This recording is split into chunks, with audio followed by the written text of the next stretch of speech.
Hello नमस्ते साथीहरु, तपाईहरुलाई अबिराम इन्क्युबेटर एन्ड मेसिनरी च्यानलमा स्वागत छ।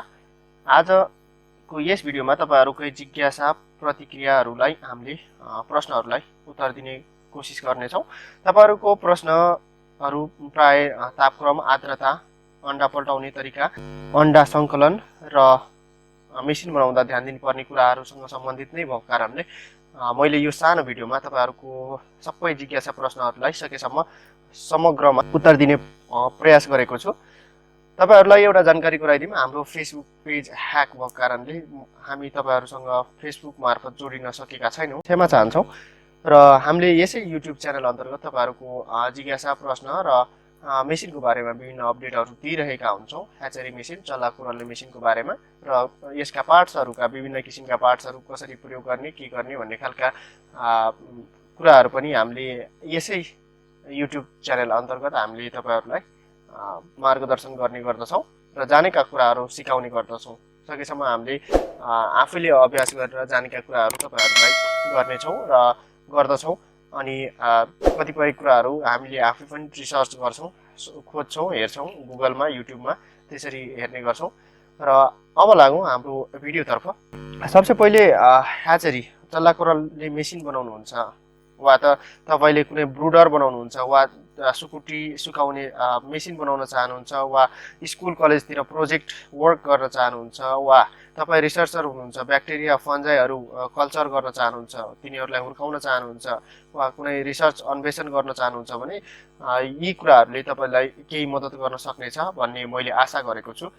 हामीले सबसे पहिले तापक्रम को अहम भूमिका खेल्दछ भनेर हामीले बारम्बार भनिरहेका हुन्छौं। तापक्रम किन भन्दाखेरि तापक्रमले गर्दाखेरि नै त्यसमा भएका जुन अणुहरु छन्, जुन अण्डामा हुने तत्वहरु छन्, तिनीहरु सक्रिय हुने गर्दछ र त्यही भएर त्यो कुनै निश्चित स्वरूप लिन्छ। त्यसको लागि तापक्रम एकदमै महत्त्वपूर्ण छ। तापक्रमको लागि हामीलाई कति चाहिन्छ भन्दाखेरि 35 देखि 38.8 सम्म चल्ला हुर्किन सक्छ, अण्डामा चल्ला पलाउन सक्छ। 35 देखि 38.8। तर हामीलाई वैज्ञानिक तरिकाले गर्नु छ भने वैज्ञानिकहरूले रिसर्च गरे अनुसार हामीलाई 37.7 डिग्री सेल्सियस चाहिन्छ। त्यो भनेको 100 डिग्री फरेनहाइट। झन्डै झन्डै अब तपाईलाई फरेनहाइटमा कुरा गर्ने हो भने 95 डिग्री फरेनहाइट देखि लिएर हामीलाई 102 डिग्री फरेनहाइट सम्म चल्ला ग्रोथ गर्न सक्छ, वृद्धि गर्न सक्छ, विकास गर्न सक्छ। त्यही भएर फरेनहाइटको हिसाबले 102 देखि लिएर 95 डिग्री फरेनहाइट र यसको आइडियल टेम्परेचर भनेको, आइडियल तापक्रम भनेको तपाईले 100 डिग्री फरेनहाइट लिन सक्नुहुन्छ। यसरी वृद्धि विकास गर्छ र इन्क्युबेसन र ह्याचर दुईटा पिरियड हुन्छ ह्याचरीमा। चल्ला कुराल्ने मेसिनमा इन्क्युबेसन र ह्याचर भनेर दुईटा पिरियड हुन्छ। तपाईले अण्डा पल्टाउन जेलसम्मलाई इन्क्युबेसन भन्छ, त्यो अण्डा पल्टाउनेलाई। त्यसमा इन्क्युबेसन अर्थात विकास गर्नु भन्ने खालको यसको ठेट मिनिङ लाग्दछ। विकास गर्नु वा त्यससँग सम्बन्धित वातावरणमा तयार हुनु भन्ने जनाउँदछ इन्क्युबेसन भनेर। इन्क्युबेसनको लागि हामीलाई तापक्रम सेमै चाहिन्छ। ह्याचरमा सिफ्ट गर्दा पनि जति चाहिन्छ त्यति नै चाहिन्छ। यसरी टेम्परेचरको कुरा गर्दाखेरि हामीले 37.7 अर्थात 100 डिग्री फरेनहाइट हामीले कुरा गर्यौं। यसलाई क्रस चेक गर्न सक्छौं हामीले विभिन्न किसिमका वाल थर्मोमिटर, त्यसपछि डिजिटल थर्मोमिटरहरु वा एनालग थर्मोमिटरहरु विभिन्न किसिमका बजारमा पाउँछन्। तिनीहरुले गर्दाखेरि हामीले तिनीहरु लिएर चेक गर्न सक्छौं हाम्रो इन्क्युबेटरमा वा ह्याचरी मेसिनमा कति तापक्रम भइरहेको छ भनेर।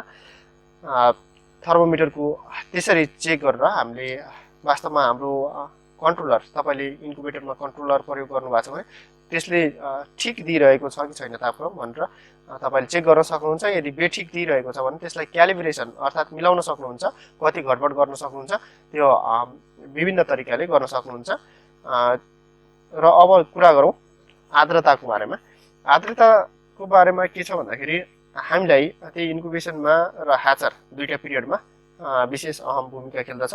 इन्क्युबेसन गर्दाखेरि हामीले 40 देखि 50% सम्मको आर्द्रता भयो भने इनफ हुन्छ। हामीले 40 को हाराहारीमा राख्यौं भने सजिलै इन्क्युबेसन गर्न सक्छौं कुनै पनि अण्डालाई, फर्टाइल एगलाई, भाले लागेको अण्डालाई। अब मेसिनको आकारहरुमा भर पर्छ, त्यसपछि कत्रो बनाउनु भएको छ त्यसमा भर पर्ने भयो। धेरै ठुलो बनाउनु भएको छ भने आर्द्रता बनाउने मेसिनहरु जोड्न सक्नुहुन्छ, हैन भने सानो मेसिनमा कचौरामा पानी राखेर बल्ब मुनि राखिदिनु भयो वा फ्यान जोडिदिनु भयो भने कचौरामा सजिलै आर्द्रता बन्दछ।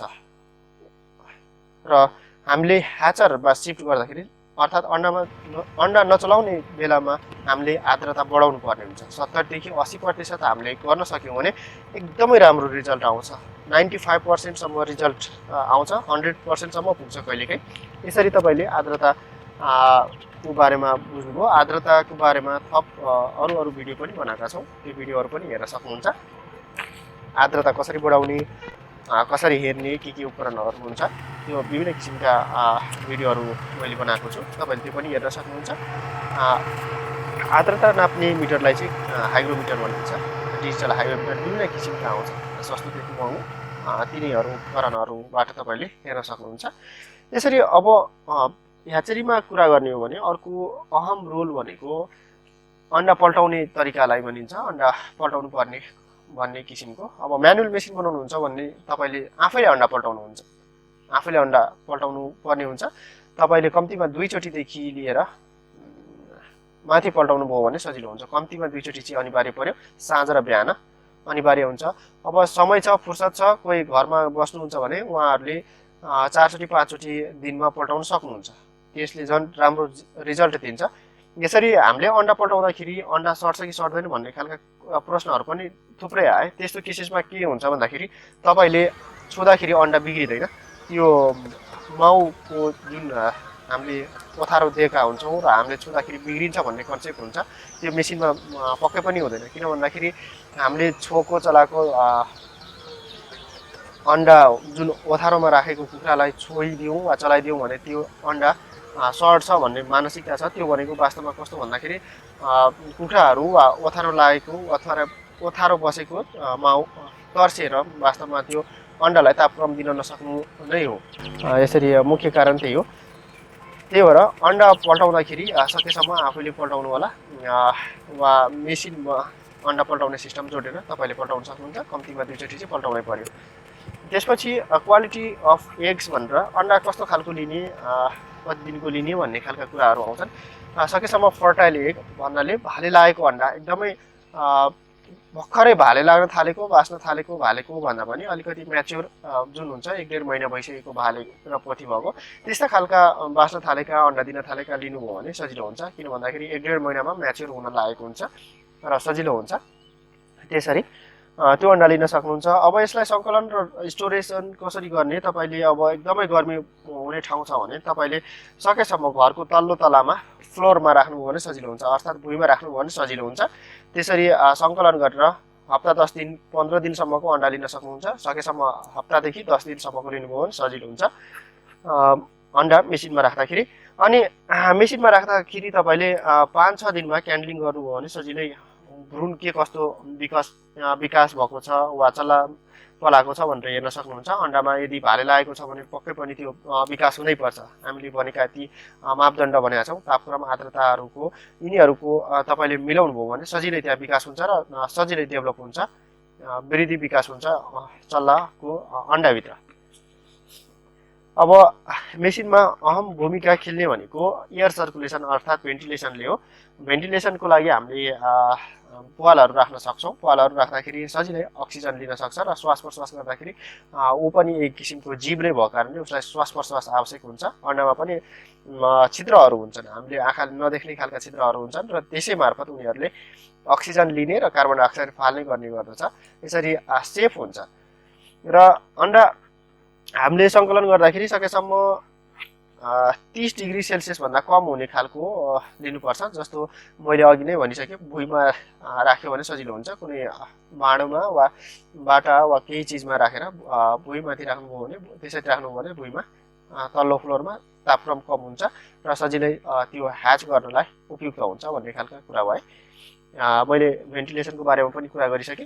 अब बिजुलीका कुरा गरौँ। अब गर्मी मौसममा सकेसम्म हाम्रो तराईमा, नेपालमा, पहाडमा, हिमालमा पनि विशेष गरेर पहाड र तराईमा के छ भन्दाखेरि 30-35 डिग्री सेल्सियस पुगेकै हुन्छ सामान्य रूपमा 30-35 डिग्री सेल्सियस पुगेकै हुन्छ। त्यही भएर बिजुली 24 घण्टा भयो भने सजिलो, होइन भने 1 घण्टादेखि लिएर 5 घण्टासम्म जाँदाखेरि पनि अन्डाहरू नबिग्रेको केसेसहरू छ। 12 घण्टासम्म पनि बत्ती जाँदाखेरि नबिग्रेको केसेसहरू थुप्रै छ। त्यही भएर तपाईँले कस्तो खालको मेसिन बनाउनु भएको छ, इन्सुलेसन कस्तो राख्नु भएको छ त्यसमा भर पर्ने भयो। इन्सुलेसनको लागि सबसे बेस्ट भनेको थर्मोकोल हो। थर्मोकोल पछि तपाईँले म्याट पनि प्रयोग गर्न सक्नुहुन्छ। म्याट जुन कालो म्याट हुन्छ हामीले ओछ्याउने गर्छौँ, विशेष गरेर अस्पतालहरूमा हामी बस्दाखेरि वा घरमै बस्दा पनि म्याट ओछ्याएर बस्ने गर्छौँ। त्यस्तो खालको म्याट तपाईँले डेन्ड्राइटले टालेर इन्सुलेसन गर्न सक्नुहुन्छ। तपाईँले बनाएको इन्क्युबेटर वा बनाउन खोज्नु भएको इन्क्युबेटरमा त्यसरी हिट डेभलप गर्न सक्नुहुन्छ। त्यो लगाउँदाखेरि एकदमै कम बिजुली खपत पनि हुन्छ र सजिलै ह्याच गर्न सकिन्छ। यसरी इलेक्ट्रिसिटीको बारेमा मैले कुरा गरिहालेँ। अब यति कुरा जानिसकेपछि तपाईँले सजिलै घरमा इन्क्युबेटर बनाउन सक्नुहुन्छ, ड्रायरहरू बनाउन सक्नुहुन्छ वा प्रोजेक्ट वर्क गर्न सक्नुहुन्छ, ब्याक्टेरिया फन्जाहरू कल्चर गर्न सक्नुहुन्छ, ब्रुडर बनाउन सक्नुहुन्छ, अर्थात् चल्ला हुर्काउन सक्नुहुन्छ। यस्ता खालका कामहरू तपाईँले सजिलै आफ्नै घरमा गर्न सक्नुहुन्छ।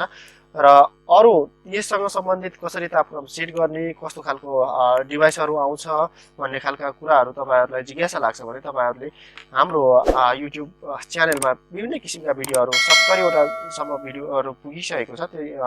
तिनी भिडियोहरू हेरेर तपाईँले आफैले पनि अप्लाई गरेर तपाईँले इन्क्युबेटरहरू बनाउन सक्नुहुन्छ, ह्याचरीहरू बनाउन सक्नुहुन्छ। अलिकति तपाईँहरू माइन्डसेट चाहिँ सिक्ने खालको माइन्डसेट राख्नुभयो भने गल्ती हुँदाखेरि पनि कतिपय कुराहरू राम्रा कुराहरू सिकिन्छ। त्यही भएर गल्ती गर्नलाई पनि कतिपय केसेसहरूमा हामीले त्यसलाई सकारात्मक रूपले लिनुपर्छ र त्यसबाट सिकेका पाठलाई चाहिँ हामीले सकेसम्म अप्लाई गर्न सक्यो भने सजिलो हुन्छ। र नजानेको खण्डमा तपाईँहरूलाई कुनै पनि जिज्ञासा प्रतिक्रिया लाग्यो भने जिज्ञासाहरू प्रश्नहरू उठ्यो भने हामीलाई सिधै सम्पर्क गर्न सक्नुहुन्छ। यदि तपाईँहरूलाई पार्ट्स वा मेसिन वा परामर्श चाहियो भने हाम्रो नम्बर डिस्क्रिप्सन बक्समा छ, तपाईँले त्यसमा गएर सिधै सम्पर्क गर्न सक्नुहुन्छ। यदि साथीहरू तपाईँहरूसँग भएको ह्याचरी मेसिन मर्मत गर्नुपर्ने छ भने पनि तपाईँले हामीलाई सम्पर्क गर्न सक्नुहुन्छ।